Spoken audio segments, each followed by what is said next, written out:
सांझ अपनी माँ महिमा, पिता भूपेंद्र, छोटे भाई अक्षत और भाभी रितिका के साथ रहती है। एक रोज सांझ अपनी नई स्कूटी लेकर मोहल्ले में आती है। अरे अरे किशोरी काकी, जरा देखकर चलिए ना आगे, अभी आपको लग जाती और मेरी नई स्कूटी खराब हो जाती। हाँ तो तू भी जरा देखकर चलाया करना, बड़ी आई मुझे सिखाने वाली। ओफो काकी, उल्टा चोर कोतवाल को डांटे। खैर, मैं भी आपसे क्यों बहस कर रही हूँ। फिर सांझ अपनी स्कूटी पर घर चली जाती है और तभी पास की दूसरी पड़ोसन रूपमती किशोरी के पास चली आती है। देखा ना तूने रूपमती, ये महिमा की लड़की कैसे इतराती हुई चली गई। हाँ किशोरी, अरे जब से उसने नई स्कूटी ली है तब से एकदम पगला गई है। अरे 32 साल की हो गई है वो, फिर भी अभी तक उसने शादी नहीं की। अरे इसका भाई तो इससे 5 साल छोटा है और उसकी शादी को अभी 6 महीने हो जाएंगे। ना जाने ये लड़की कब सुधरेगी। ये सब तो महिमा और भूपेंद्र भाई साहब के लाड़ प्यार का नतीजा है। फिर किशोरी और रूपमती दोनों महिमा से मिलने चली जाती हैं और वो दोनों उसे सांझ की शादी कराने के बारे में बोलती है। देख महिमा, तुम्हारी बेटी को लोग नाम रखते हैं, सामने से तो कोई कुछ भी नहीं बोलता, लेकिन पीठ पीछे जम के बुराई करते हैं। वही तो। और ये कमाना धमाना तो ये सब आदमियों के ऊपर ही शोभा देता है, हम औरतों को नहीं। एक औरत को शादी करके अपनी घर गृहस्थी संभालनी चाहिए, लेकिन तूने तो तेरी बेटी को इतनी आजादी दे दी है कि वो तो बस उड़ान पे उड़ान भरे जा रही है। और नहीं तो क्या। देख बहन, वो तो खुद से शादी करने से रही, अब तू और भूपेंद्र भाई साहब भी कुछ कर सकते हैं, वरना वो अगर कुंवारी रहेगी तो तुम्हारी अब जो बची कुची इज्जत है वो डूबने में वक्त नहीं लगेगा। तुम दोनों सही कह रही हो। अरे मैं तो अक्सर उसे समझाया करती हूँ, लेकिन वो लड़की है कि अपनी ही मनमानी करती रहती है, मेरी कोई बात नहीं सुनती वो। और उसके इसी स्वभाव के कारण हम लोग किसी को मुंह दिखाने लायक नहीं रहे। और नहीं तो क्या। अरे इस उम्र में तो उसका बच्चा हो जाना चाहिए था, लेकिन वो लड़की तो अब तक कुंवारी है, बस कामकाज में ही ध्यान रहता है उसका। और ये आजकल के नौजवान बच्चों को बस यही लगता है कि अकेले रहो और खुशी से रहो और बस पैसे छापो, लेकिन असल में तो शादी करना बहुत जरूरी होता है। अब ये इन्हें कौन समझाएगा। तुम बिल्कुल सही कह रही हो और मैं इस बात पर पहले से ज्यादा गौर फरमाऊंगी और सांझ की शादी जल्द से जल्द कराऊंगी, क्योंकि अब बहुत हो गया। अब मैं उसे इस तरह कुंवारी नहीं देख सकती। फिर महिमा सांझ को बहुत सुनाती है। अरे माँ, चैन से खाना तो खाने दीजिए ना, मैं दिन भर ऑफिस का काम कर करके थक चुकी हूँ। अरे तू तो बस जिंदगी भर ऑफिस का ही काम करती रहे, लेकिन खुद के ऊपर तो तुझे जरा भी काम नहीं करना है, गधेड़ी कही की। जाने दीजिए ना माँ जी, दीदी को आराम से खाने दीजिए, फिर उसके बाद आपको जो बात करनी है तब कर लेना। ए रितिका, तू मत बता मुझे कि मुझे क्या करना चाहिए और क्या नहीं करना चाहिए। सुन ले सांझ, बहुत हुआ तेरा।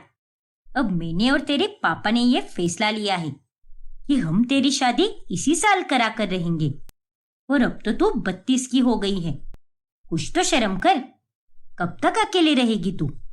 अब फिर से शुरू हो गई माँ। मैं आपसे 1000 बार कह चुकी हूँ कि मुझे शादी नहीं करनी। अरे शादी नहीं करूंगी तो मर थोड़ी ना जाऊंगी, या फिर मुझे कोई फांसी की सजा देगा। हर वक्त बस एक ही राग अलपती रहती हो आप। मैं तो आपसे परेशान हो गई हूँ। अरे तुझसे ज्यादा तो हम परेशान हैं, लेकिन तू तो इतनी नालायक है कि तुझे अपने बूढ़े माता पिता की परेशानी कहाँ दिखती है। अरे तुझे तो बस अपना स्वार्थ ही दिखता है, बस खुद के लिए जीती है तू। दूसरों की खुशियां तेरे लिए कहाँ मायने रखती है। देखिए माँ, जैसे शादी करना गलत नहीं है, वैसे ही शादी करना जरूरी भी तो नहीं है ना। एक व्यक्ति अगर अकेले जीते हुए खुश हो, उसे किसी का सहारा नहीं चाहिए हो, तो वो व्यक्ति शादी क्यों करे भला। कोई जबरदस्ती है क्या। मैं अपने जीवन में सच में बहुत खुश हूँ, इसीलिए मुझे ये शादी वगैरह नहीं करनी है। अब ये सब अपने माथे पर लिख कर फिरूं क्या? क्योंकि ये बात मैं आप सबको 1000 बार बता चुकी हूँ, लेकिन फिर भी आपको मेरी बात समझ नहीं आती। अपने माथे पर लिख या फिर अपने नाक पर लिख, जहाँ लिखना है लिख ले, लेकिन तेरी शादी तो हम करा कर ही रहेंगे। अरे आज तो आपकी बातें सुनकर ही मेरा पेट भर गया। जा रही हूँ मैं सोने। अरे रुक जाइए दीदी। दीदी, ओफो माँ जी, मैंने कहा था ना आपसे, कम से कम दीदी को आप खाना तो खाने देती।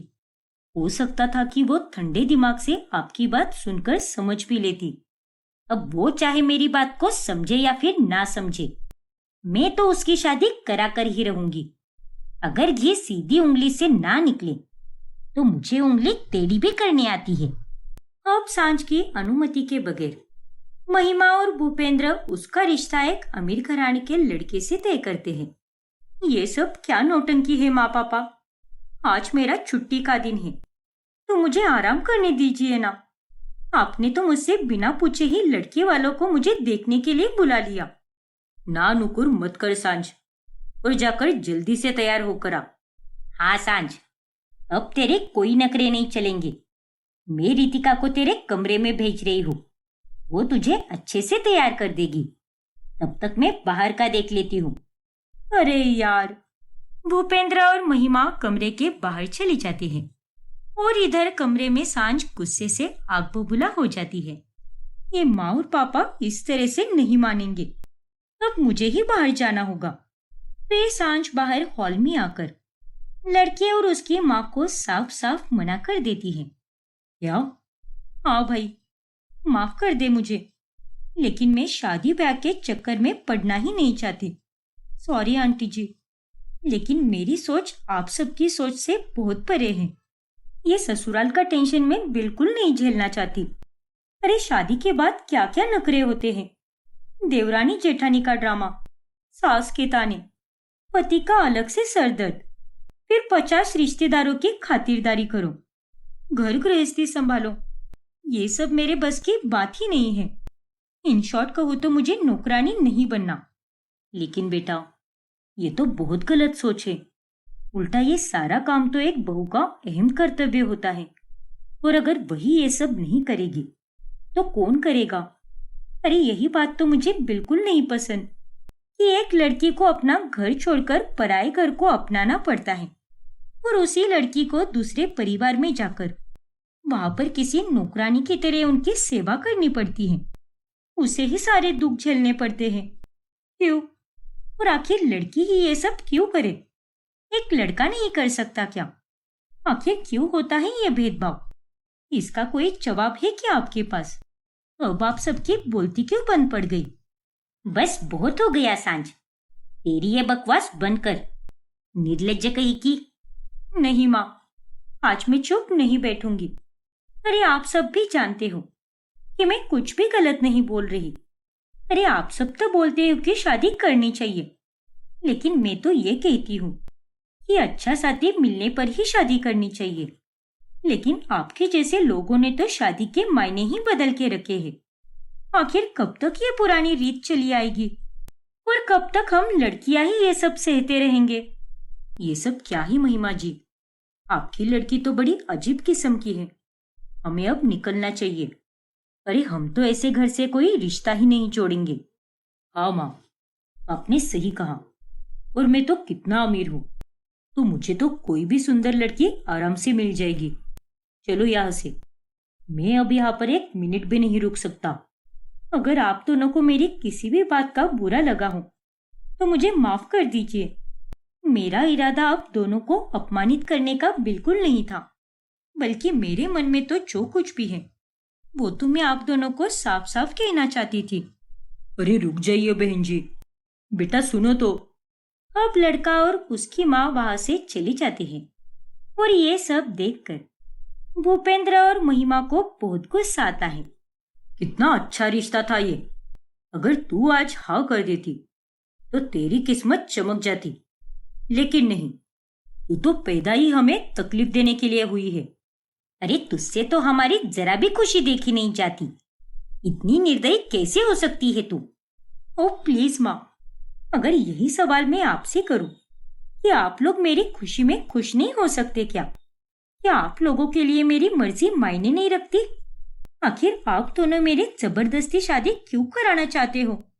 पर दीदी, आपको भी तो माँ पापा के बारे में थोड़ा सोचना चाहिए ना। आखिर आप उनकी बेटी हो। माँ बाप तो अपने बच्चे की हर एक बात समझ कर लेते हैं। फिर बड़े होने पर उनका फर्ज होता है कि अब वो अपने माता पिता को समझ कर ले। अरे मेरे भी दोस्त बोलते हैं कि तेरी दीदी कब शादी करेगी, प्लीज कर लीजिए ना शादी और हो जाइए सेटल। आपको अगर अपना काम करना जारी रखना है तो कीजिए ना। अरे माँ पापा तो आपकी शादी किसी अच्छे घराने में ही कराएंगे ना, जहां से आप काम भी कर पाओगी, जिसके चलते आपके और आपके करियर के बीच में कोई भी नहीं आएगा। देख अक्षत, ये तो जो कुछ भी कह रहा है ना, वो मैं सब समझ पा रही हूँ। लेकिन माफ कर दे भाई, तू तो मुझसे 5 साल छोटा है, इसीलिए तेरी और मेरी सोच में काफी अंतर है। और माँ पापा, आप दोनों ने आज तो ये तमाशा कर लिया, लेकिन आइंदा से प्लीज ऐसा कुछ भी मत करना। और खास तौर पर मेरी अनुमति के सिवा किसी भी लड़के को बिल्कुल मत बुलाना, वरना मैं हमेशा हमेशा के लिए ये घर छोड़कर चली जाऊंगी। फिर बाद में मत बोलना कि मैंने बताया नहीं। हाँ हाँ, तुझे तो बस यही चाहिए ना। अरे तू तो बस हम सबसे छुटकारा पाने का बहाना ढूंढती रहती है। अरे जिस काम और पैसे के पीछे पड़कर तू अपने जीवन को बर्बाद कर रही है, वो काम तुझे कहीं लेकर नहीं जाने वाला। अरे आज तो तू काम कर पा रही है और खुद के दम पर अकेली भी जी पा रही है, लेकिन कल को जब तू बूढ़ी हो जाएगी तब तुझे देखने के लिए कौन रहेगा? तेरा पति या तेरे बच्चे, या फिर तेरा कोई अपना परिवार होना चाहिए ना। आखिर तू ये बात क्यों नहीं समझ पा रही? और नहीं तो क्या, अरे मुझे तो लगता है कि इसका किसी बाहर के लड़के के साथ चक्कर चल रहा है और इसीलिए ये लड़की शादी करने के लिए बिल्कुल तैयार नहीं है। आप दोनों को जो समझना है समझ लीजिए, क्योंकि अब मैं आपको किसी भी बात पर सफाई नहीं दे पाऊंगी। इतना कहकर सांझ वहां से चली जाती है और उसकी बातें सुनकर महिमा और भूपेंद्र अपना सर पकड़ लेते हैं। ऐसे ही एक रोज जब सांझ की बचपन की सहेली रोहिणी को बेटा होता है, तब वो उसे मिलने हॉस्पिटल चली जाती है। बधाई हो रोहिणी। अरे मुझे तो विश्वास ही नहीं हो रहा कि तू माँ बन गई है। बहुत क्यूट है तेरा बच्चा, नजर ना लगे इसे किसी की भी।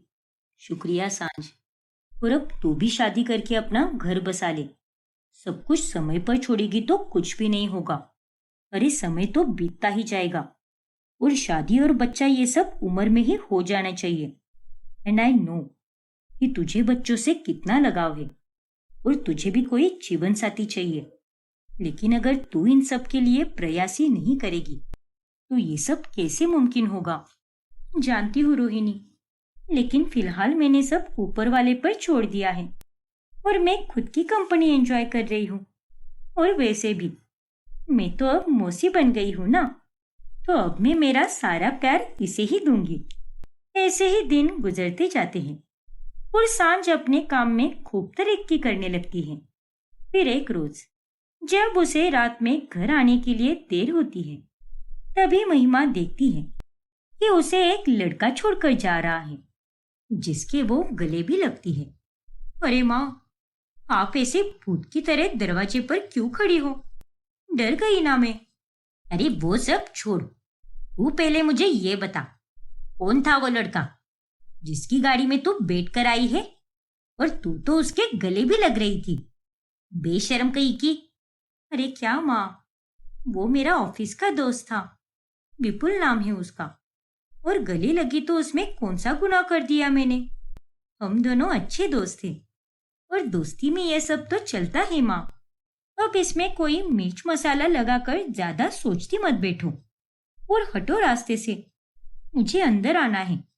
हो ना हो, ये निकम्मी जरूर कुछ छुपा रही है मुझसे, वरना इतनी मिन्नतों के बाद भी ये शादी करने के लिए क्यों नहीं मान रही? पता नहीं ये लड़की इतने नखरे क्यों कर रही है, लेकिन मुझे इसका पता लगाना ही होगा कि आखिर वो क्या वजह है जो इसे शादी करने के लिए रोक रही है। महिमा अब सांझ पर शक करने लगती है। फिर एक दिन सफाई करते समय रितिका को सांझ की अलमारी में एक फाइल मिलती है जिसमें लिखा होता है कि सांझ प्रेग्नेंट है। फिर रितिका वो फाइल घर में सबको दिखाती है। हैं? ये कैसे हो सकता है? सांझ, तू प्रेग्नेंट है? सच सच बताना। इस फाइल में जो रिपोर्ट है क्या वो सच है? बता जल्दी। हाँ पापा, ये रिपोर्ट सच है और मैं प्रेग्नेंट हूँ। क्या? सांझ के मुंह से ये बात सुनकर सबके होश उड़ जाते हैं। हाँ, ये सच है माँ। ए भगवान, लेकिन ये सब कैसे हुआ? अरे तुझे शर्म नहीं आई क्या? अभी तक तेरी शादी भी नहीं हुई है और तू है कि बिन बिहाई गर्भवती बन गई है। इसका गंदा खून पल रहा है तेरे पेट में। प्लीज पापा, कुछ बोलने से पहले जरा सोच तो लीजिए और मेरी पूरी बात समझ लीजिए, फिर बोलिए आप। अरे जैसे आप लोगों को लग रहा है वैसा कुछ भी नहीं हुआ है। तू तो चुप ही बैठ, हमें सब समझ आता है। उस दिन वो जो आदमी तुझे छोड़ने आया था जरूर उसी का बच्चा है तेरे पेट में। मुझे सब पता है कि तुम दोनों के बीच में क्या चल रहा है और इसीलिए तू शादी करने से मुकर रही है। बता, यही है ना वो लड़का? अरे ये सब कांड करने से पहले एक बार भी तुझे अपने परिवार की इज्जत का ख्याल नहीं आया क्या? पर पापा, ये बच्चा सिर्फ मेरा है। मैंने टेस्ट ट्यूब बेबी किया है। मैंने ना तो किसी के साथ कोई रिश्ता बनाया है ना ही किसी के साथ शादी की है। इसीलिए इस बच्चे के सिर्फ माँ ही रहेगी और वो मैं हूँ और इसका कोई पिता नहीं है। क्या? लेकिन दीदी, ये सब करने की क्या जरूरत थी? आपको नहीं लगता क्या कि आप अपने होने वाले बच्चे के साथ अन्याय कर रही हो? अरे उसे अपने पिता का प्यार भी तो मिलना ही चाहिए ना, और आपको शादी करके माँ बनना चाहिए था, ना कि इस तरह से। इस बेशरम को कुछ भी बोलने का कोई फायदा नहीं है, क्योंकि इसे अगर इतनी सी समझ होती तो आज ये लड़की ऐसा बर्ताव कभी नहीं करती। ऐसी क्या बेशर्मी की है मैंने माँ? मेरी सोच और आप लोगों की सोच में जमीन आसमान का अंतर है। और मैं आप लोगों को पहले ही बोल चुकी हूँ कि मैं शादी के लिए नहीं बनी हूँ। मुझे अकेले ही जीना है। और हाँ, मुझे माँ बनने का एहसास चाहिए था, क्योंकि मुझे छोटे बच्चों से बहुत लगाव है और इसीलिए मैंने ये फैसला लिया। लेकिन दीदी, ये फैसला लेने से पहले आप एक बार तो हमसे पूछ ली थी ना। अरे क्या फायदा होता उसका? अगर मैं आप लोगों को बता देती तो आप सब इसे स्वीकारते क्या? नहीं ना। और रही बात इस बच्चे को पिता का प्यार मिलने की, तो मैं बता देती हूँ। अगर एक माँ चाहे तो वो अपने बच्चे को पूरी दुनिया का प्यार दे सकती है और बाकी सब ऊपर वाले की मर्जी है। मेरी आगे की किस्मत उन्हें ही पता है। अरे नालायक लड़की, अगर माँ बनने का तुझे इतना ही शौक था तो फिर किसी अनाथ बच्चे को गोद ले लेती ना।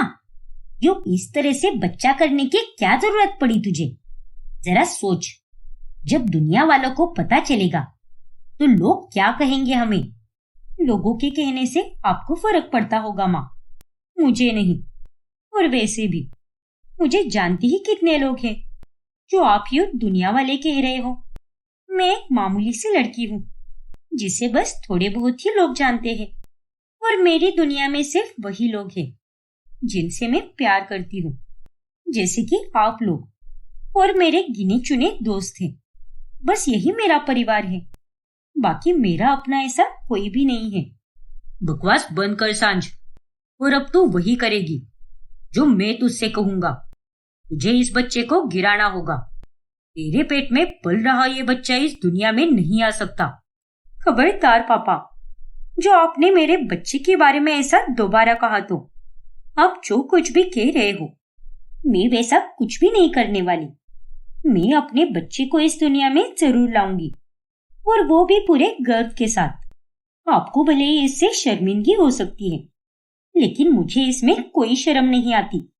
और रही बात लोगों की, तो दूसरों का नजरिया मेरे लिए रत्ती भर भी मायने नहीं रखता। बस कर सांझ, तुझे ये बच्चा गिराना ही होगा। मैंने कह दिया सो कह दिया, वरना मैं। क्या पापा, क्या करोगे आप? मुझे एक बात समझ ही नहीं आती कि दुनिया वालों को दिखाने के लिए आप लोग मुझे जबरदस्ती शादी के बंधन में क्यों बांधना चाहते हो? अरे आप लोगों को बस अपनी ही इज्जत की पड़ी है। फिर मेरी खुशियां गई तेल लेने। अगर मेरी खुशियों में आप मेरा साथ नहीं दे सकते तो कम से कम मेरे रास्ते का कांटा तो मत बनिए। खुद भी जिए और मुझे भी जीने दीजिए, वो भी चैन से और अपने उसूलों पर। इतना कहकर सांझ अपने कमरे में चली जाती है और महिमा अपना सर पकड़कर बैठ जाती है। हे भगवान, ये सब क्या हो गया? मैंने तो कभी सोचा भी नहीं था कि मुझे ये दिन देखना पड़ेगा। अभी तो शुरुआत है इसलिए सब ठीक है, लेकिन जब इसका पेट बाहर आने लगेगा तब सबको पता चल जाएगा कि ये नालायक लड़की प्रेग्नेंट है। और नहीं तो क्या, इसने तो हमें कहीं मुंह दिखाने लायक नहीं छोड़ा। सांझ भी अब बहुत भावुक हो जाती है। मुझे और मेरे बच्चे को कोई भी नहीं अपना रहा।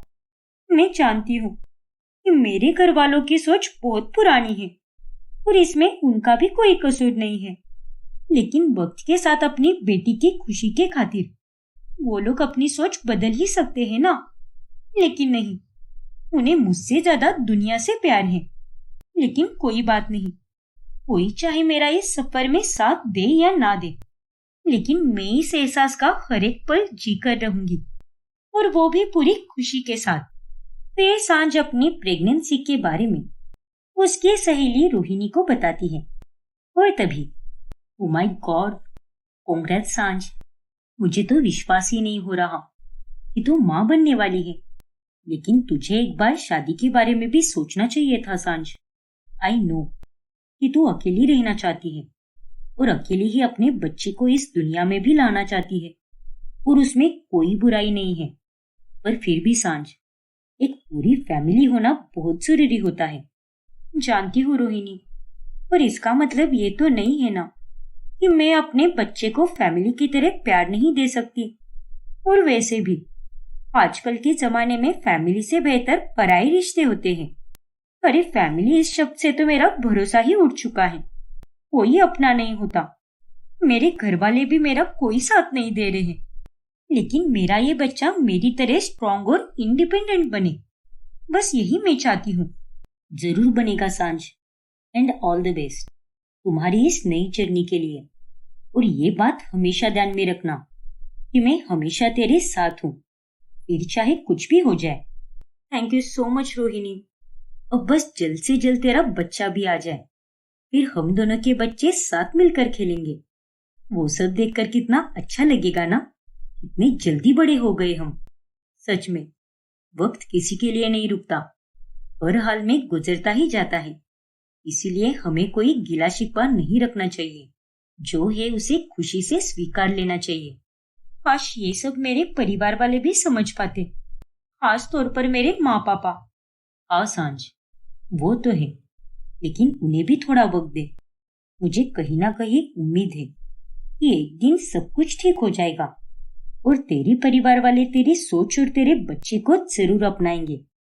देखना तू। खैर, मैं फिलहाल बस अच्छी बातों की तरफ ही ध्यान दूंगी, ना कि बुरी बातों की तरफ, क्योंकि मैं अगर इन सब बातों का स्ट्रेस लेती रही तो इसका बुरा असर मेरे बच्चे की सेहत पर पड़ सकता है, जो कि मैं बिल्कुल भी नहीं चाहती। अब घर में कोई भी सांझ से ठीक से बात नहीं करता, सिवाय रितिका के। अरे रितिका, वो तुम्हारे हाथों का अचार मुझे बहुत पसंद है, क्या तुम मेरे लिए वो बना सकती हो क्या? प्लीज रितिका। ठीक है दीदी, उसमें प्लीज कहने वाली क्या बात है, मैं जरूर बनाऊंगी। अब बेफिक्र रहिए और जाइए, जल्दी से काम पर जाइए, वरना आपको ऑफिस के लिए लेट हो जाएगा। हाँ Ritika, and thank you so much. बाकी घर वाले तो मुझसे बात करना तो दूर की बात है, लेकिन वो मेरी तरफ ठीक से देख भी नहीं रहे। पर तुम मेरे साथ कितने अच्छे से पेश आ रही हो, और ये देखकर मुझे बहुत खुशी मिल रही है। देखिए दीदी, आपने जो भी किया है वो सही है या गलत है, ये बात तो मैं नहीं जानती, लेकिन हाँ, मैं इतना जरूर जानती हूँ कि अगर आप अपने फैसले से खुश हो तो मैं भी आपके लिए बहुत खुश हूँ। How sweet Ritika, love you so much. ये सब क्या नौटंकी चल रही है? बड़ी आई उसकी खुशी में खुश रहने वाली, और इस घर में कोई अचार वचार नहीं बनने वाला। और एक बात कान खोलकर सुन ले सांझ, अगर तुझे कुछ खाना है तो तू बाहर जाकर खा ले। अरे तुझे यू प्रेग्नेंट होने के लिए हमने नहीं कहा था। क्या? हाँ, और तू रितिका, खबरदार जो इसके साथ अच्छे से बात की तो, वरना मैं तेरा जीना दुश्वार कर दूंगी। अरे इसने जो भी किया है वो सरासर गलत है, इसलिए तू इसे अपने हाल पर ही छोड़ दे। इतना समझाया इसे, बेला फुसला कर भी देखा, लेकिन ये लड़की मानने वालों में से नहीं है। वक्त के साथ इसको सब समझ आएगा कि इसने ये कदम उठाकर कितनी बड़ी गलती की है। पर माँ जी, रहने दो रितिका। और माँ, वक्त के साथ आप लोगों को भी समझ आएगा कि आप सब मेरे इस घड़ी में साथ ना देकर कितनी बड़ी गलती कर रहे हो, और मैं अपना ख्याल खुद रख सकती हूँ। उतनी हिम्मत है मुझ में। चलती हूँ रितिका। इतना कहकर सांझ ऑफिस के लिए निकल जाती है। फिर एक दिन जब सांझ कुछ खट्टा खा रही होती है, तभी घर में महिमा की सहेली किशोरी आई होती है, और उसे देखकर किशोरी बहुत चकित हो जाती है। अरे महिमा, तुम्हारी बेटी इस तरह से खट्टा खाना क्यों खा रही है, जैसे कि ये गर्भवती है।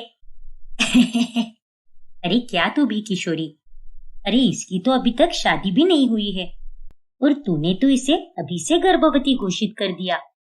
अरे लेकिन इसे देखकर तो इसके लक्षण ठीक वैसे ही लग रहे हैं जैसे कि ये गर्भवती है। चल कुछ भी, और इस पगली को तो बचपन से ही ज्यादातर खट्टा खाना ही पसंद है, इसलिए ये हर 2 दिन में खट्टे पदार्थ ही लाती है, और वो उन्हें इसी तरह से खाती रहती है। अच्छा, ऐसी बात है क्या? मैं भी क्या क्या सोच बैठी। और नहीं तो क्या, जरा अपने दिमाग के घोड़े कम दौड़ाया कर। फिर किशोरी के जाने के बाद, अरे बेशरम लड़की, मुझे पता था कि घर में किशोरी आई है, लेकिन फिर भी तो उसके सामने बड़े चाव से खट्टा खा रही थी। अरे वो तो मैंने जैसे तैसे करके उसको उल्लू बनाया और उसे अपनी बातों पर यकीन करवाया, लेकिन आज अगर उसे पता चल जाता कि तू गर्भवती है तो वो औरत पूरे मोहल्ले में ढिंडोरा पीट देती, और फिर हमारी नाक तो कटनी ही थी। अब मुझे जो खाना है वो तो मैं खाऊंगी ही ना, फिर वो मैं किसी के सामने खाऊं या फिर अकेले में खाऊं, जैसे भी खाऊं, वो मेरी मर्जी। बाकी अपनी इज्जत की परवाह आप ही कीजिए। अगर आपको मेरी खुशियों से कोई लेना देना है ही नहीं, तो मुझे भी आप लोगों की इज्जत से कोई लेना देना नहीं है। आई होप कि आपको मेरी ये बात समझ आई हो। ए भगवान, तेवर देख रहे हो ना आप इस लड़की के? अरे हमें तो इसे पहले ही घर में बंद रखना चाहिए था। इसे अपने सपने पूरे करने की इजाजत देकर हमने सबसे बड़ी गलती की है। ना तो इसके कोई सपने पूरे होते, ना ही ये लड़की काम करती, और ना ही इसकी सोच आज के जमाने के लोगों की तरह होती। क्या पापा, आप भी मुझे बेशर्म कहते हो, और बातें तो आप ही बेशर्मों जैसी कर रहे हो। साफ साफ कह रहे हो कि मुझे खुद खुद कर जीना चाहिए था। अपने इस बर्ताव के लिए मैं माफी चाहती हूँ, लेकिन लानत है आप पर पापा। अरे इस तरह अपनी बेटी से बात तो कोई भी नहीं करता। भूपेंद्र को सांझ पर बहुत गुस्सा आता है, लेकिन वो उससे कुछ कहता उससे पहले ही वो वहां से चली जाती है। फिर एक रोज जब सांझ अपने रूटीन चेकअप के लिए रोहिणी के साथ हॉस्पिटल चली जाती है, तभी चलो अच्छा है कि तुम्हारी रिपोर्ट्स नॉर्मल है, लेकिन डॉक्टर ने कहा है तुम्हें कि कोई स्ट्रेस ना ले, बाकी सब परफेक्ट है। हाँ रोहिणी, बॉस से भी बात कर ली है मैंने, और वो भी मुझे पहले से कम ही काम दे रहा है।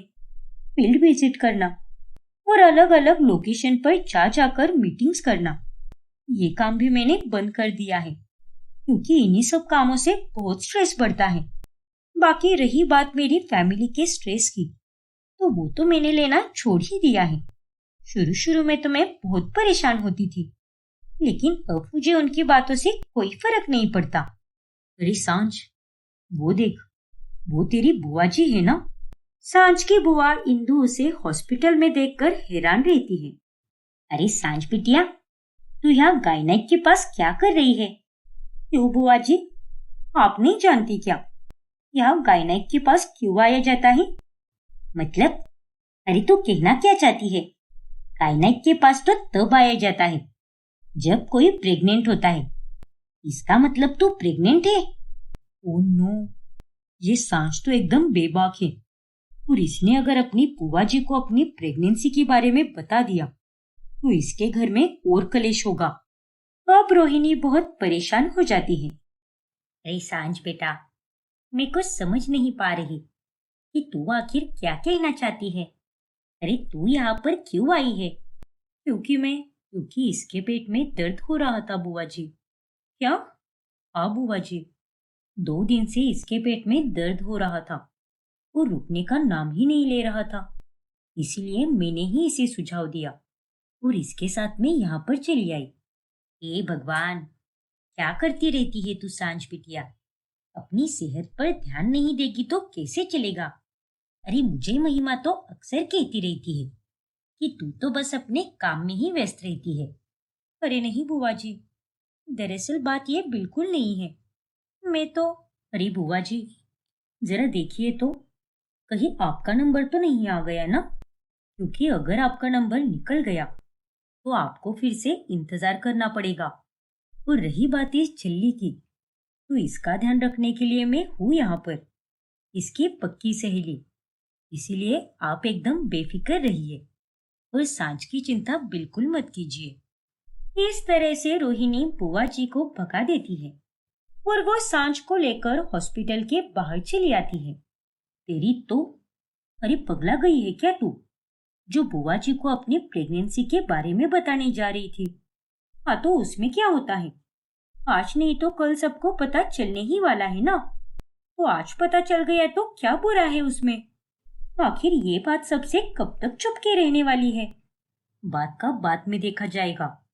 लेकिन फिलहाल के लिए तेरे घर पर क्या कम तमाशा चल रहा है क्या, जो बुआ जी को बताकर पूरे खानदान में कलेश करवाना चाहती है तू? पर रोहिणी, चुप हो जा सांझ। जितना कह रही हूँ उतना ही कर। और अब जल्दी से घर जा और जाकर थोड़ा आराम कर। फालतू के स्ट्रेस को अपनी जिंदगी में यूं नियोता मत दे। फिर रोहिणी सांझ को उसके घर छोड़ देती है।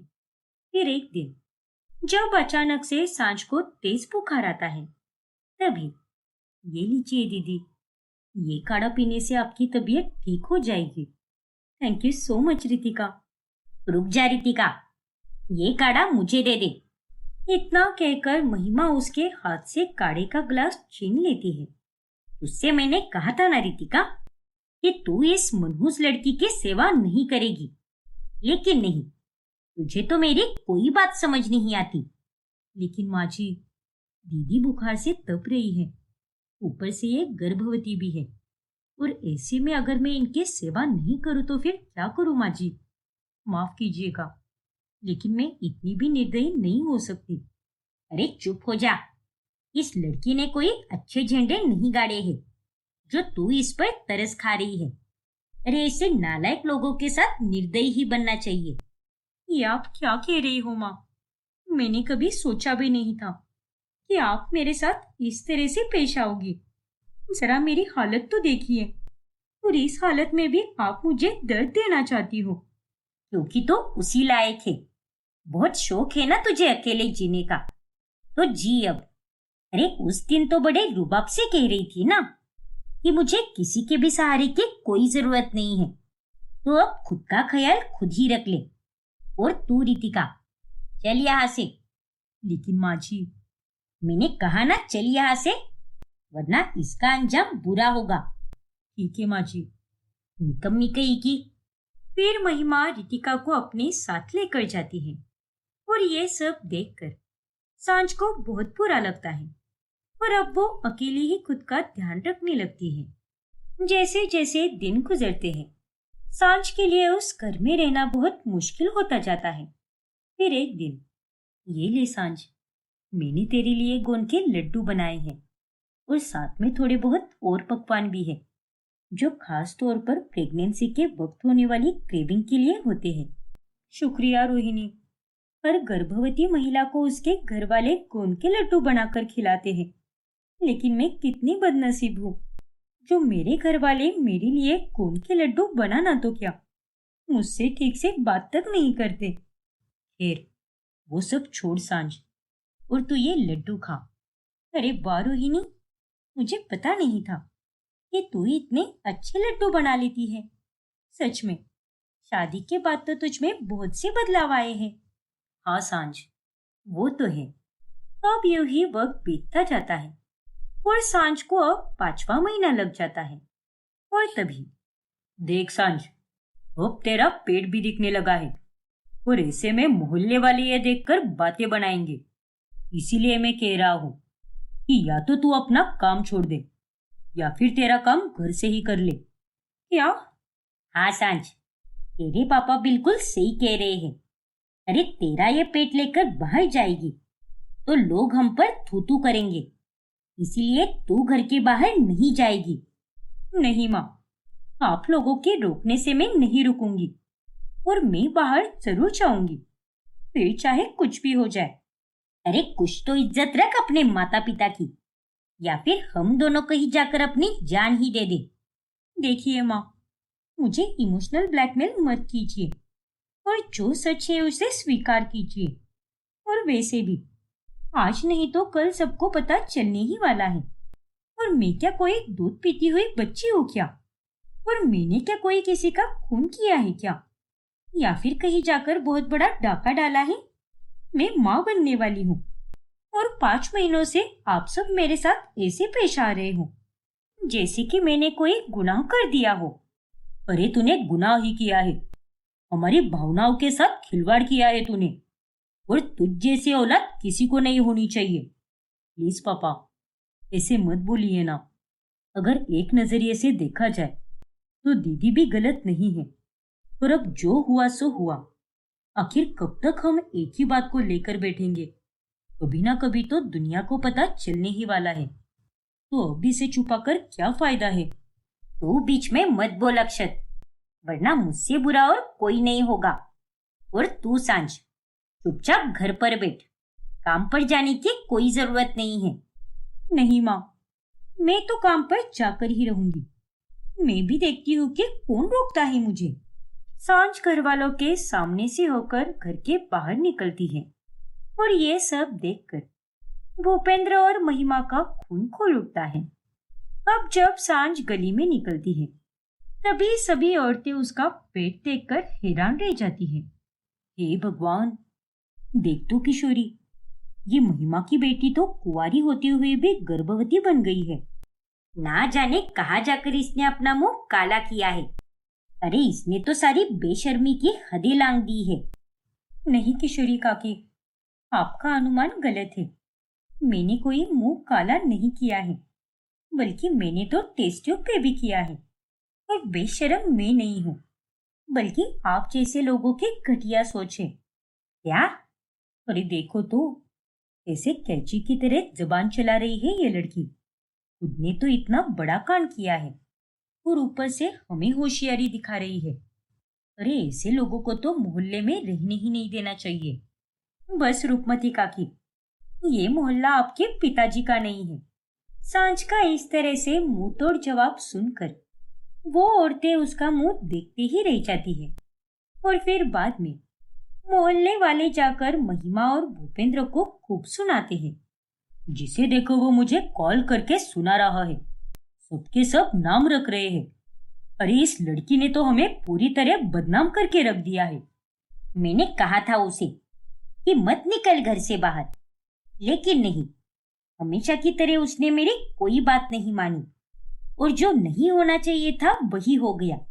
मैं तो कहती हूँ कि चलिए हम लोग गांव चले जाते हैं। अरे यहाँ तो हमारी इज्जत की हर तरह से धज्जियां उड़ चुकी है, इसलिए अब यहाँ रहकर कोई फायदा नहीं है। अरे ये तुम कैसी बेतुकी बातें कर रही हो महिमा? सब कुछ छोड़कर गांव चले जाना इतना भी आसान नहीं है।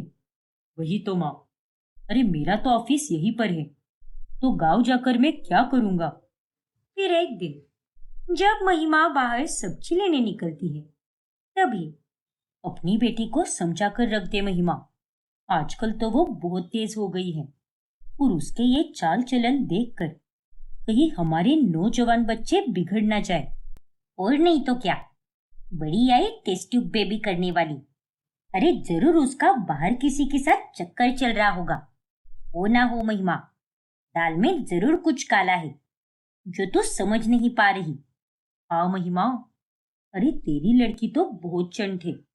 उसे अच्छी तरह से पता है कि किसे किस तरह से बेवकूफ बनाया जाता है, और ये बात तो उसके बातों से ही पता चलती है। कितनी बेबाक और मुफ्त है वो लड़की। महिमा चुपचाप उन दोनों की बातें सुनकर लेती है और फिर उस दिन के बाद से वो घर के बाहर जाना बंद कर देती है। अरे माँ जी, कम से कम थोड़ा वॉक तो करके आइए। डॉक्टर ने क्या कहा है पता है ना आपको? अरे आपको रोजाना आधा घंटा तो वॉक करना ही चाहिए। और आप अगर इसी तरह से घर में बैठी रहोगी तो उसका बुरा असर आपकी तबीयत पर हो सकता है। अरे बाहर जाकर तो मैं कौन सा ठीक होने वाली हूँ, उल्टा बाहर जाकर तो मेरी मानसिक हालत खराब होगी।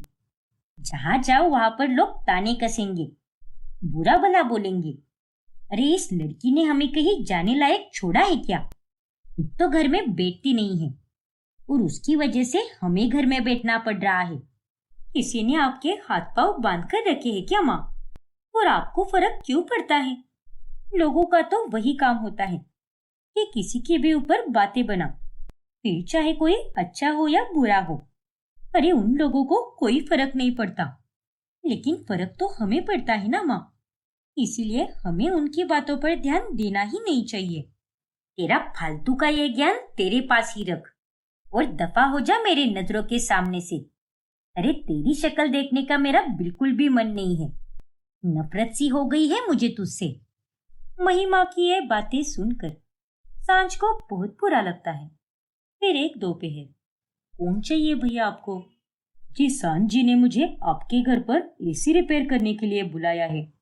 उन्होंने कहा है कि जब वो ऑफिस में रहेगी तभी दोपहर में आकर मुझे एसी ठीक करके जाना है। तो क्या मैं अंदर आ सकता हूँ क्या? जी बिल्कुल, आइए ना। नहीं, अंदर आने की कोई जरूरत नहीं है। चले जाओ यहाँ से। कोई एसी वगैरह रिपेयर नहीं होने वाला यहाँ पर। लेकिन माँ जी, दीदी को रात में सोने में तकलीफ हो सकती है। पहले ही इतनी जानलेवा गर्मी है। इसलिए प्लीज माँ जी, इन्हें दीदी के कमरे का एसी ठीक करने दीजिए। मैंने कहा ना, कोई एसी रिपेयर नहीं होगा और उस नालायक को तो गर्मी में ही सोने दे। इस तरह से महिमा उस आदमी को वहां से भगा देती है। और जब ये बात सांझ को पता चलती है तब वो गुस्से से आग बबूला हो जाती है। आपको क्या दिक्कत है माँ? चैन से मुझे जीने क्यों नहीं दे रही आप? और आपको ये बात अच्छे से पता है कि मुझे गर्मी में कितनी तकलीफ होती है, तो आपने उस आदमी को वापस क्यों भेज दिया? अरे तुझे तो बस तेरी ही तकलीफ की पड़ी है, लेकिन तेरे कारण हमें कितनी तकलीफ हो रही है उसका क्या? बस बहुत हुआ माँ, अब से मैं इस घर में रहूंगी ही नहीं।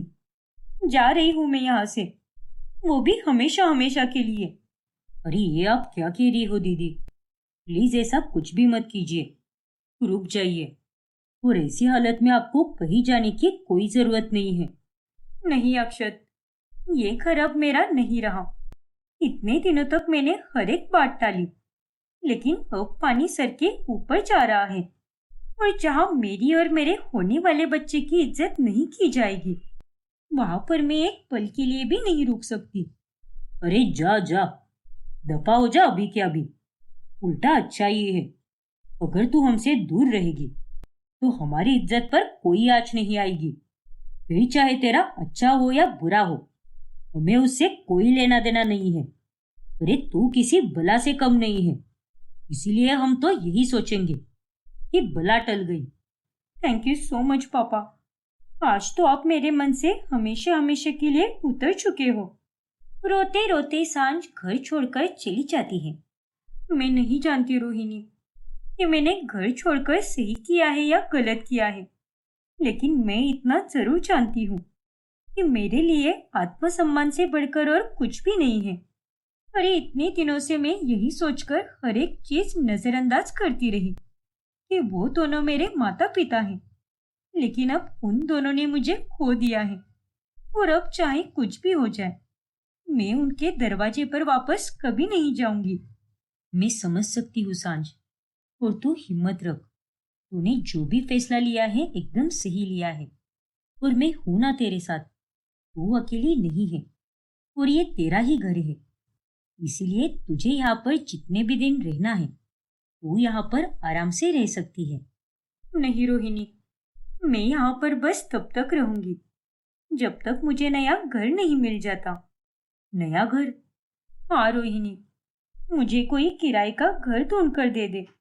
तेरे पहचान में तो कई सारे एजेंट्स हैं ना, तो तू उनसे बात करके देखना। मुझे 2 दिन के अंदर अपने घर पर शिफ्ट होना है, क्योंकि अब बहुत हुआ।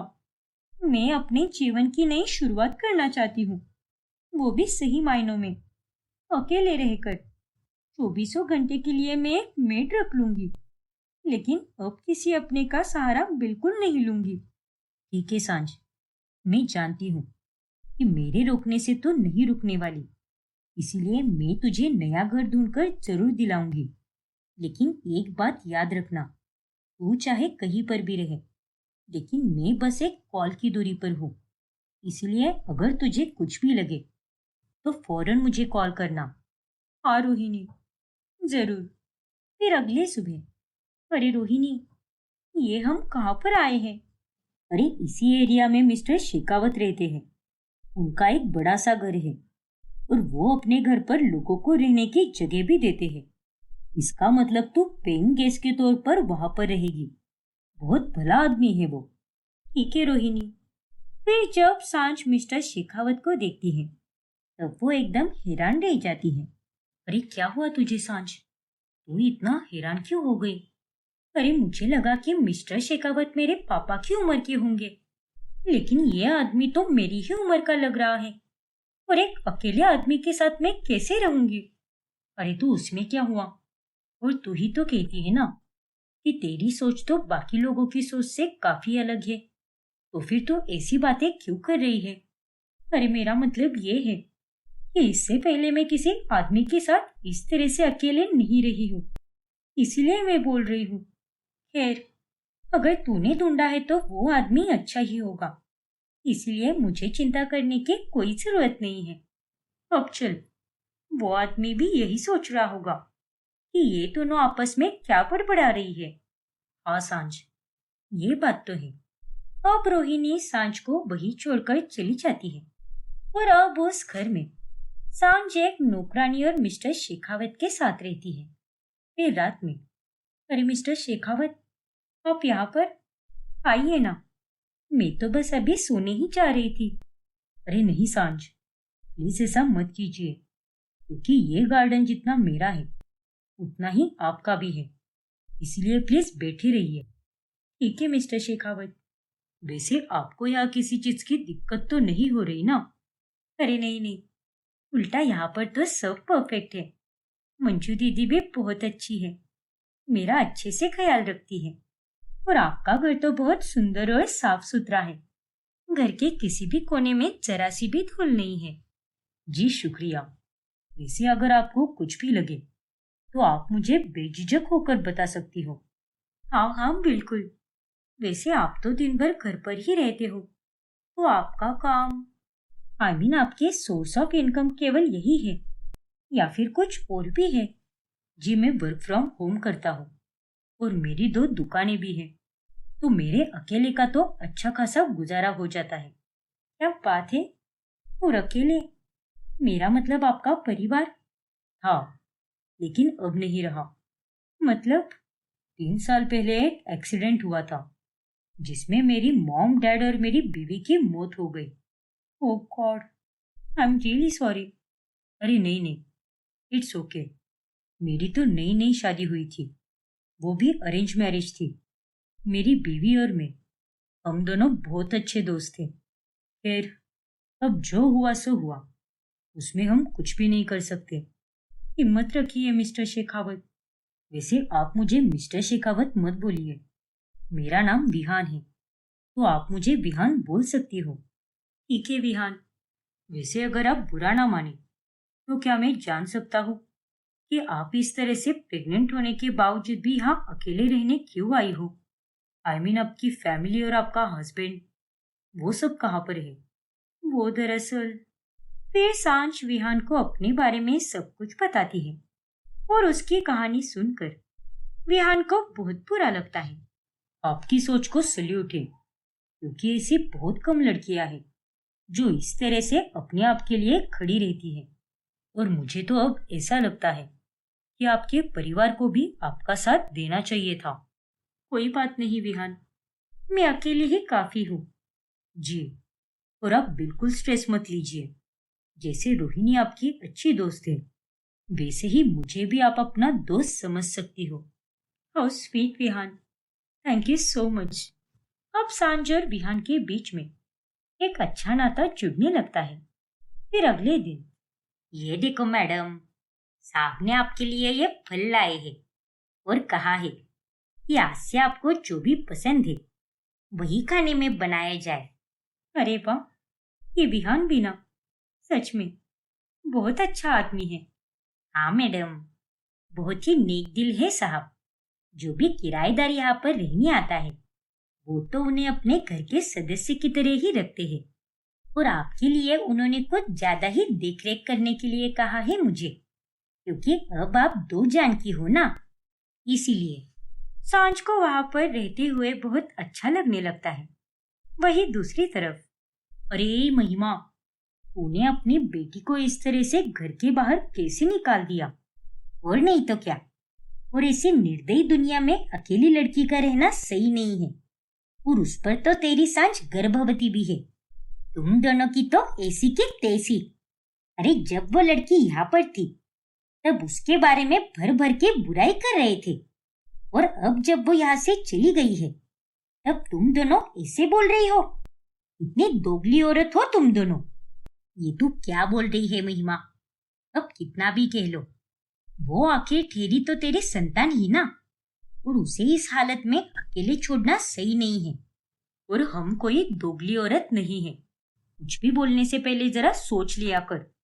अरे कुछ भी बोलने की आदत मुझे नहीं है, बल्कि तुम जैसी नालायक औरतों को है।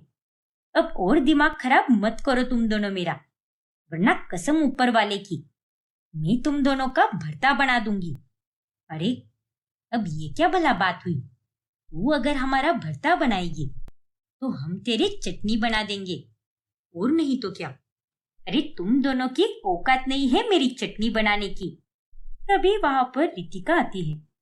हे भगवान, माँ जी और काकी जी, प्लीज मत लड़िए। और काकी जी, आप दोनों यहाँ से चली जाइए, प्लीज काकी जी।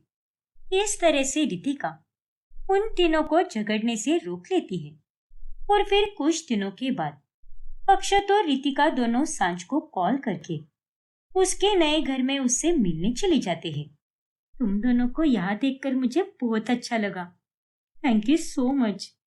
अरे ये आप कैसी बातें कर रही हो दीदी? माँ और पापा तो थोड़े पुराने ख्यालात के हैं, इसीलिए उन्हें समझने में वक्त लगेगा। और कितना वक्त लगेगा अक्षर? अरे अपनी ही बेटी के साथ ऐसा कौन करता है? खैर, वो दोनों भले ही आपसे दूर हो चुके हैं, लेकिन हम दोनों आपके पास है ना, इसीलिए कभी भी आपको कुछ भी लगे तो हमें बेझिझक होकर बताइए। हाँ रितिका, जरूर। समय यूं ही गुजरता जाता है और ऐसे ही एक रोज, हे भगवान, मुझे आज की आज ही ये फाइल कंप्लीट करनी है। पता नहीं कैसे होगी। ऊपर से बहुत हेडेक भी हो रहा है। क्या करूं अब मैं? तुम चिंता मत करो सांझ, मैं हूं ना। अरे विहान, आप यहाँ पर? जी, आप प्लीज सो जाइए। और रही बात आपकी इस फाइल की, तो मैं इसे कंप्लीट कर दूंगा। थोड़ा बहुत तो मैं भी जानता हूँ आपके काम के बारे में, इसीलिए आप फिक्र मत कीजिए। अरे नहीं नहीं, आप खामखाम मेरे कारण दिक्कत क्यों ले रहे हो? आप सो जाइए, मैं कर लूंगी अपना काम। और पूछने के लिए थैंक यू सो मच। नहीं सांझ, ऐसा मत कहिए। और आप प्लीज आराम कीजिए। और मैंने आपकी बात पूरी सुन ली थी कि आपको अभी सर दर्द हो रहा है, इसलिए इस समय पर आपका सोना बहुत जरूरी है। Thank you so much Vihaan, सच में आप एक बहुत ही नेक दिल इंसान हो। उफ वो सांझ, चलिए अब मेरी तारीफें करना छोड़िए और कंबल ओढ़कर आराम कीजिए। फिर विहान आधी रात जागकर सांझ का काम पूरा कर देता है। इस तरह से वो हर समय उसका ध्यान रखता है और दोनों के बीच की दोस्ती गहरी होने लगती है। ऐसे ही एक रोज, क्या कहा? वो किसी आदमी के साथ रह रही है? हाँ माँ, लेकिन उसमें क्या दिक्कत है भला? वो वहां पर एज अ पेइंग गेस्ट रह रही है। बेशरम आदमी, अरे तुझे क्या जरूरत थी उस लड़की से बात करने की? जब हमारा उससे नाता टूट चुका है तो तुझे उससे नाता रखने की क्या जरूरत थी? ये आप क्या बोल रही हो माँ? बस कहने से कोई नाता टूट जाता है क्या? और वो मेरी बड़ी बहन है। अब तू भी उसी के नक्शे कदम पर चलने लगा है। जरूर उस आदमी का ही बच्चा होगा उसके पेट में, इसीलिए वो निर्लज्ज लड़की उसके पास रहने गई है। छी, और कितना गिरेगी वो नालायक लड़की। बस कीजिए माँ, जो मन में आए बोले जा रही हो आप। अरे दीदी का उस आदमी के साथ वैसा कोई रिश्ता नहीं है। और अब तो मुझे यही लगता है कि दीदी ने जो किया है वो सही किया है। और रही बात दीदी से बात करने की, तो आपके दबाव में आकर मैं दीदी के साथ कोई नाता नहीं तोड़ूंगा। मैं और रितिका उनका साथ हमेशा देंगे। अक्षत की ये बातें सुनकर महिमा गुस्से से आग बबूला हो जाती है। ये लड़की तो घर छोड़कर गई है, फिर भी हमारा जीना दुश्वार करके रखा है उसने। चुनौती कही की।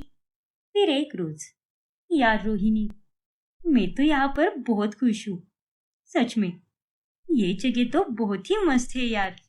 अरे वाह, ये तो बहुत अच्छी बात है फिर। हाँ रोहिणी, मंजू दीदी और विहान दोनों भी बहुत अच्छे लोग हैं और उन दोनों के साथ रहकर मुझे बहुत अपनापन महसूस होता है। हाँ सांझ, वैसे मैं विहान को काफी समय से जानती हूँ। उसका स्वभाव बहुत अच्छा है। वैसे सच कहूँ तो उसकी और तेरी सोच एकदम एक बराबर है। हाँ रोहिणी, और शायद इसीलिए हम दोनों की इतनी जम रही है। हाँ सांझ, दोस्त के तौर पर वो तेरा हमेशा साथ देगा। He is the best. वो तो है। मुझे तो मेरे अपनों ने पराया ही कर दिया, लेकिन परायों की तरफ से मुझे बहुत प्यार मिला है। वो विहान सांझ के साथ चेकअप के लिए भी जाया करता है। फिर एक रात अंधेरे में विहान किसी से टकरा जाता है। अरे नहीं, ओ गॉड, आप यहाँ पर, वो भी इस समय? वो दरअसल मुझे वॉक पर जाना था। घर में बहुत घुटन महसूस हो रही थी ना, इसलिए मैं बाहर जा रही थी। लेकिन इतनी रात को अकेले कैसे बाहर जाओगी आप? ओ हेलो, मैं कोई बेचारी अबला नारी थोड़ी ना हूँ। मैं अकेले बाहर कहीं भी जा सकती हूँ। अरे मेरे कहने का मतलब वो नहीं था। मैं जानता हूँ कि आप एक स्ट्रॉन्ग इंडिपेंडेंट वुमन हो, पर फिर भी आप गर्भवती हो और मेरे घर के आसपास का रास्ता रात के समय पूरा सुनसान रहता है, इसीलिए इस समय आप बाहर नहीं जा सकती। पर फिर भी अगर आपको जाना है तो मैं भी आपके साथ चलूंगा। अरे नहीं विहान, इट्स ओके। मेरे लिए इतनी तकलीफ मत लीजिए। मैं अकेली चली जाऊंगी। नहीं सांझ, मैंने कह दिया सो कह दिया। अब चलिए, जिद मत कीजिए। ठीक है विहान। फिर सांझ और विहान दोनों वॉक पर जाते हैं और चलते चलते वो दोनों खूब बातचीत करते हैं। तो सांझ, आपकी लाइफ में कोई पार्टनर नहीं है क्या? नहीं विहान, मुझे सिंगल रहना ही पसंद है, क्योंकि मेरी सोच से मैच करने वाला आदमी अभी तक मुझे नहीं मिला। और अगर कोई मिलेगा तब मैं सोचूंगी उसके बारे में। वैसे सांझ, अगर मैं कहूँ कि आप मुझे पसंद हो और मैं आपसे शादी करना चाहता हूँ तो क्या? हाँ सांझ, ये सच है। पता नहीं कब और कैसे हुआ, पर मुझे आपसे प्यार हो चुका है। आपकी सोच और आपका जीना मुझे सब कुछ भा गया और मैं आपको आपके होने वाले बच्चे के साथ स्वीकारने के लिए तैयार हूँ। आई एम रियली सॉरी। क्योंकि ये बात मैं अपने दिल में नहीं रख पाया। विहान, वो मैं वो ओ गॉड, मैंने आपके लिए कितनी ऑकवर्ड सिचुएशन क्रिएट कर दी। सच में, मैं तो एक नंबर का बुद्धू हूँ। अरे नहीं विहान, इनफैक्ट आपने अपने दिल की बात बताकर बहुत अच्छा किया और मैं आपके जज्बातों की इज्जत भी करती हूँ। लेकिन माफ करना विहान, बदले में मैं आपको प्यार नहीं दे पाऊंगी क्योंकि मैंने आपको उस नजरिए से कभी नहीं देखा। कोई बात नहीं सांझ, मैं समझ सकता हूँ, इसीलिए आप ऑकवर्ड मत फील कीजिए और इस बारे में भूल जाइए। हम दोनों बस दोस्त ही रहेंगे, उससे ज्यादा और कुछ भी नहीं होगा। ऐसे ही कुछ दिन बीत जाते हैं और सांझ को भी विहान का स्वभाव अब पहले से भी और ज्यादा बहाने लगता है। शायद विहान ही है वो आदमी जिसकी मुझे हमेशा से तलाश थी। अगर देखा जाए तो इसकी सोच मेरी ही तरह है, लेकिन फिर भी मुझे अजीब सी घबराहट हो रही है क्योंकि शादी तो एक बहुत ही बड़ा फैसला होता है। सांझ अब सोच में पड़ जाती है। वही दूसरी तरफ, हे भगवान, ये देखिए भूपेंद्र जी, कोई हमारे दरवाजे पर चिट्ठी छोड़कर गया है और ये चिट्ठी सांझ ने लिखी है। क्या? हाँ भूपेंद्र जी, और इसमें ये लिखा है कि वो हम सबको छोड़कर जा रही है, वो भी हमेशा हमेशा के लिए, क्योंकि उसे हमने कभी समझकर नहीं लिया। दुनिया से तो उसे कोई उम्मीद नहीं थी, लेकिन हमने तो उसका कभी साथ नहीं दिया। नहीं महिमा, ऐसा नहीं हो सकता। हमारी सांझ हमें छोड़कर नहीं जा सकती। अक्षत बेटा, इससे पहले कि देर हो जाए, हमें ले चल उसके पास। फिर वो सब लोग सांझ के पास पहुंच जाते हैं और उन सबको देखकर सांझ चकित रह जाती है। क्या? मैंने तो ऐसी कोई चिट्ठी नहीं लिखी पापा, और मैं किसी को छोड़कर कहीं नहीं जा रही। तो फिर ये चिट्ठी किसने छोड़ी हमारे दरवाजे पर? मैंने पापा जी। क्या? हाँ पापा जी, अपनी संतान को खोने से बड़ा दुख और कोई नहीं हो सकता, और दीदी की अहमियत समझाने का यही एक तरीका था। मैं जानती थी कि चाहे कुछ भी हो जाए, आप दोनों दीदी से बहुत प्यार करते हो और उनकी जान से बढ़कर आप दोनों के लिए कुछ भी नहीं है। इसीलिए मुझे माफ कर दीजिए, क्योंकि मेरा तरीका थोड़ा गलत था, पर ये करना बहुत जरूरी था। तू माफी मत मांग बहू। अरे आज तूने जो भी किया है बहुत अच्छा किया है। अरे तेरे इस नाटक से ही हमें एहसास हुआ है कि हमारी बेटी से बढ़कर हमारे लिए कुछ भी नहीं है। हाँ सांझ बेटा, अरे दुनिया चाहे कुछ भी कह ले, लेकिन अब हम तेरा साथ कभी नहीं छोड़ेंगे और तुझे तो हम कभी खो नहीं सकते। माफ कर दे बेटा, हमने तेरे साथ बहुत अन्याय किया है। माफी मत मांगिए माँ, उल्टा मुझे तो बहुत खुशी है कि आखिर आप दोनों यहाँ पर आ ही गए। पर मैं भी आप लोगों को एक खबर देना चाहती हूँ कि मैं अब शादी करने वाली हूँ, वो भी विहान से। फिर सांझ विहान के बारे में अपने घर वालों को बताती है और उन लोगों को भी विहान बहुत पसंद आता है।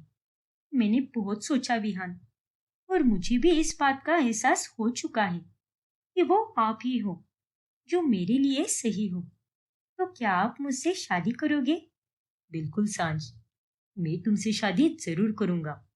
इस तरह से अंत में सब कुछ ठीक हो जाता है और सांझ विहान से शादी करके अपने बच्चे के साथ बहुत खुश रहती है।